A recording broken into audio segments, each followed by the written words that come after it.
Do you ever feel like you gotta call up Scooby-Doo and the gang to solve the mystery of the missing client? If so, I'm gonna show you how to stop clients from ghosting you.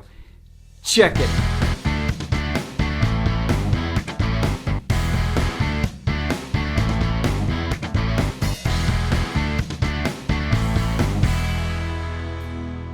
You have to create an anti-ghosting system inside of your business.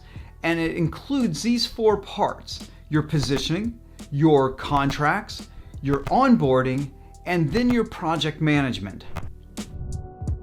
Your positioning is one of the key areas that prevents ghosting. Clients want a successful outcome. That's what they want. But that doesn't mean that they're committed to getting that successful outcome. Part of their commitment to getting it is just to hire somebody and let that person solve it for them. That's where you come in. And that's fantastic because it gives you a way to make a lot of money. The big problem is that most of your prospects don't see you as an authority.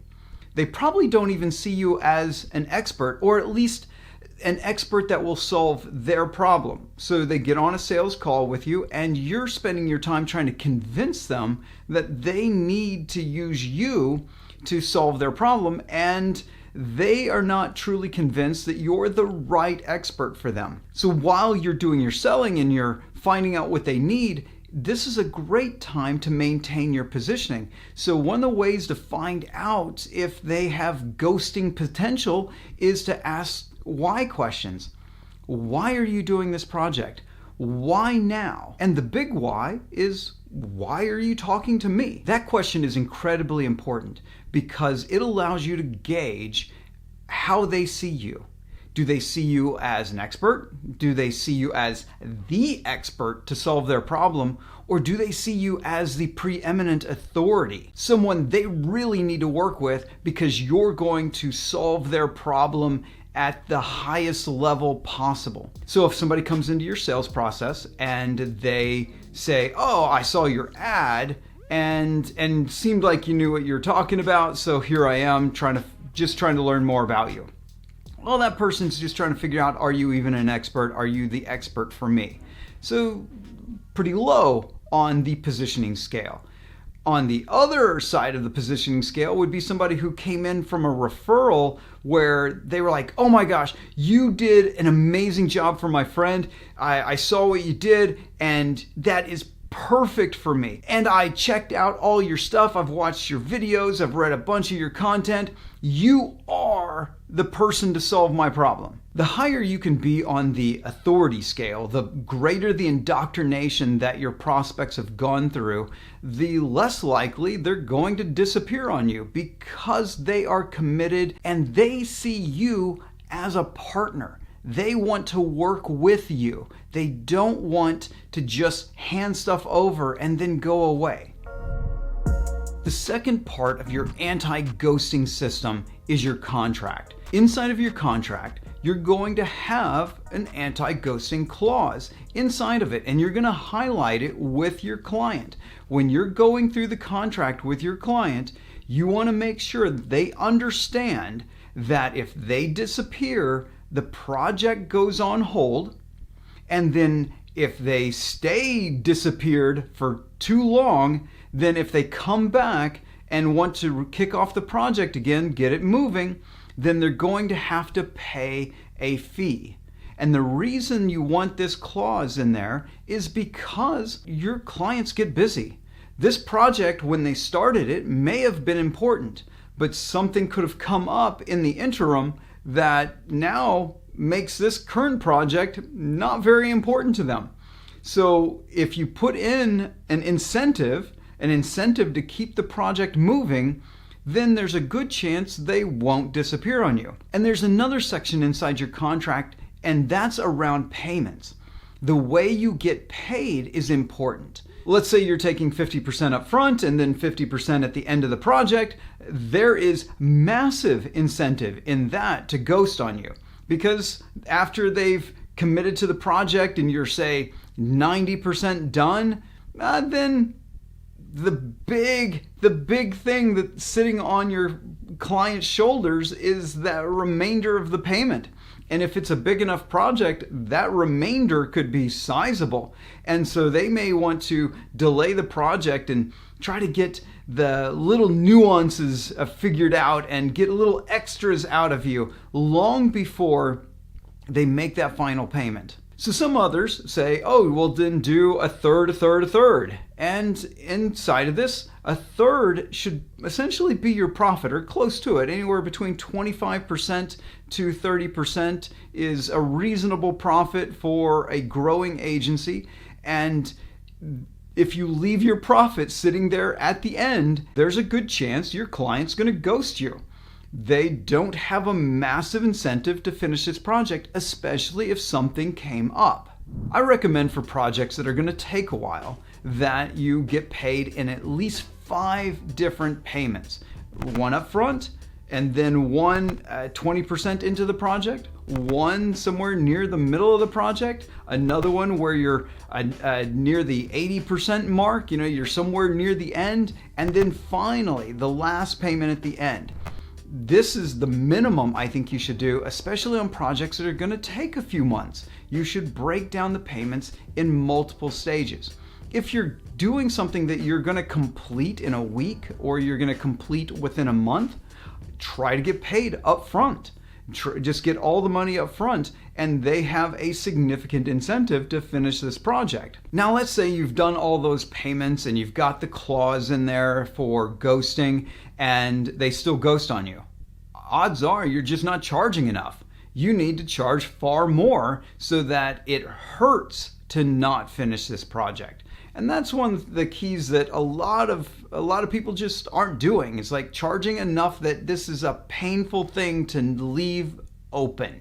So if you charge significantly for your work, and you should, then you're less likely to get ghosted.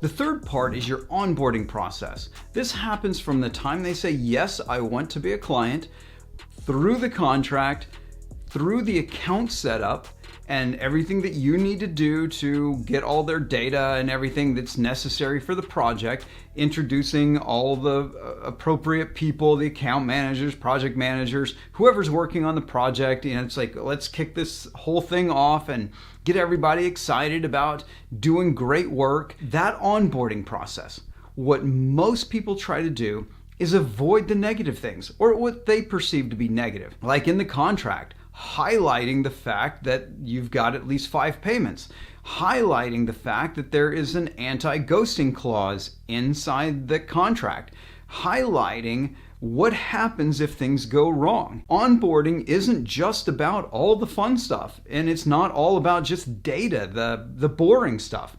It's also about the things where, what if the project goes astray? What if something happens and we can't complete it on your side and on my side? We need to make sure we understand what's going on. It was in the contract. Most people don't pay attention to those.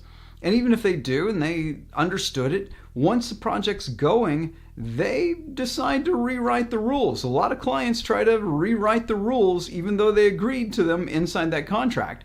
So what you need to do is have a solid onboarding process that highlights all the good stuff, all the boring things, but also all the things that could go wrong, the objections, the things that might be perceived as negative. You have to highlight those so that you can maintain your positioning as the authority, as the expert, the one who is going to make sure this project comes to a successful outcome. The better you make your onboarding process, the easier the fourth part becomes, the project management side. In project management, you need to have regularly scheduled calls with your client.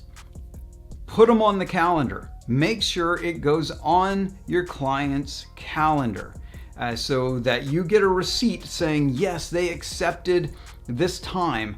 I use a scheduling software. I use Calendly. You can use Scheduled Once or any number of calendar tools, but I let them pick days and like, go pick on into the future of this project. We're going to be talking for months, so let's have multiple calls scheduled on your calendar, and they get to pick it. And the scheduling software also allows them to be able to reschedule if necessary, and you can have reminders built into that. Even with that, you're still probably going to need to reach out to make sure that they show up. I need to highlight this. These scheduled calls are about the overall project, the strategy, where this thing's going. This is the part that is just to kind of collaborate as a team to make sure the project's moving forward in the way the client really desires. So that means you're going to get all the stakeholders involved. You're not going to just get whoever the contact person is on the client side and your project manager or your account manager talking back and forth. That's just the stuff that you do just to get the project done.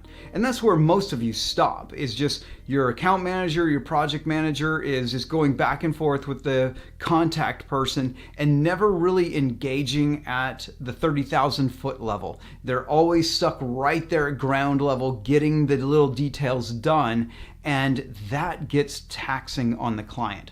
And the client forgets, what are they doing? Why are we even doing this? Where are we going with this project? So that's why you have these regularly scheduled intervals where you're able to talk to your client, talk to the whole team, bring all the stakeholders involved, your stakeholders, the people doing the project, and their stakeholders, the contact person, managers, the CEO, whoever feels that this project is really valuable, shows up on the call so that you can discuss it at a much higher level, not the little details, not the little, oh, I think you need to make my logo bigger or move this thing over by 3 pixels. That sort of thing, that's left to your project manager, your account manager, and the contact person at the company. One of the things I want to highlight here is for those who are doing monthly recurring services. A lot of you do terrible project management. Sure, you might be doing project management internally where you're working on the project and you're moving it forward, you're doing SEO, you're doing ad campaign management, you're doing something like that. But then your communication with the client is simply, here's a report, or let's go over your report. And that's a case where a lot of your clients will ghost you. They just don't show up to those monthly calls. And why? Because it's a waste of their freaking time. It's crazy. If you're having clients that are ghosting on you and you're complaining about it, that means you don't understand that you're not bringing any value to the table when you need to talk to your client. If your client doesn't want to speak to you, you've got a problem. Your clients should be eager to talk to you. My clients want to talk to me. One, they pay me a lot of money, so there's a lot of pain if they don't talk to me. But the other part is, every time they speak to me, their business gets better. Every time a client speaks to you or anyone in your company, their business should get better. One of the ways I've been solving this with some of my clients is we turn their account managers into business success managers, where every scheduled call that they have, say it's monthly, they get on a call and they discuss how to grow the company. Essentially, they do business coaching. They go into things beyond just, hey, we got you better rankings, or we got you this click-through rate, or we're gonna change the copy to this, or we're gonna do a new image or something like that. They go beyond that monthly report and they go into, here's how we can be proactive in growing your business. They start talking to the client and they get to know the client. They get to know the client's problems. And that allows you to grow the account. That allows you to say, oh, you've got this problem. We can solve that for you. Would you like to discuss that? And this allows you to go from just doing a monthly service to doing a monthly service plus additional projects. And that makes the client far more valuable to you. It makes the client far happier with you because you're solving more problems in their business, and it makes their life easier. So a client is not going to ghost anyone who makes their business better every single time they speak. I hope you'll never have to solve the mystery of the missing client ever again using your new anti-ghosting system. And if you like this video, don't ghost me. Like and subscribe and share and do all the socials, and we'll see each other right back here in the next video.